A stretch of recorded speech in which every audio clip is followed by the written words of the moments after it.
अस्सलाम वालेकुम तकरार ड्रामे जी दोस्तों नेक्स्ट एपिसोड जी तफ़सील सां ऐं धमाकेदार तव्हां कहाणी ॿुधाईंदा हलूं जेका किस्त तकरार ड्रामे जी अचण वारी आहे। छा उन में हाणे बावल के नवाब खान उन खे बि मारे छॾींदो या इन खे बि पुलिस जे हवाले कंदो या हाशू वञी करे बावल खां बदिलो वठंदो। छा नेक्स्ट एपिसोड में रहीम ऐं बख्शल के भी खंभियो वेंदो नवाब खान जे चवण ते? छा मीर जे चवण ते हाणे दरिया खान के छॾियो वेंदो? छा वाकई नवाब खान जी आज़ी मञी करे मूसा क़ुरान ते हथ रखी करे पंहिंजी जान छॾाईंदो ऐं नैना उन जे हवाले कंदो? सॼी कहाणी ॿुधाईंदासीं दोस्तों तव्हांखे इन नंढिड़े वीडियो में। छा अॻिते सिजावल खान कहिड़ो स्टेप खणण वारो आहे इहो बि तव्हांखे ॿुधाईंदासीं। पहिरियां इन खां पूरी ॾिसो ऐं जीअं तव्हांखे सॼी कहाणी सम्झ में अचे ऐं थी सघे त उदासी टीवी यूट्यूब चैनल के भी ज़रूर सब्सक्राइब कजो। दोस्तों तफ़सील तव्हांखे ॾींदा हलूं जेका किस्त अचण वारी आहे। तव्हां ॾिसंदो त हाणे बावल नाकाम थी वियो हाशू के खणण में।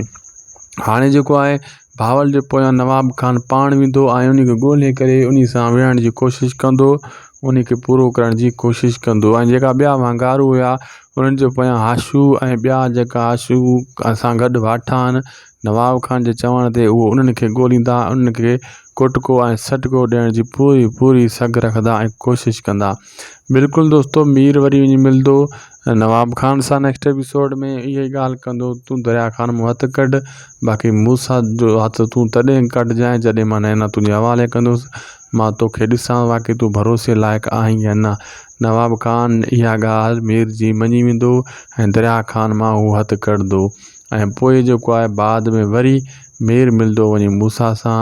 पोइ अॻिते जूं ॻाल्हियूं शुरू थींदियूं त नैना जो आख़िर करिणो छा आहे, नैना ॾियणी आहे वापसि या न ॾियणी आहे। ऐं इहो बि तव्हां ॾिसंदो त हाणे सिजावल खान बि जॾहिं ॾिसंदो त हाणे बावल खे सटको अची वियो आहे नवाब खान जे हथां त सिजावल बि होशियारु थी वेंदो। अॻियो नंबर छो सिजावल जो आहे। या हू ठाह करण जी कोशिशि कंदो सिजावल, या वरी चुप करे वेही रहंदो या अंदरूनी धकण जी नवाब खान खे कोशिशि कंदो। असांखे ॾींदा इजाज़त दोस्तों, ख़ुदा हाफ़िज़।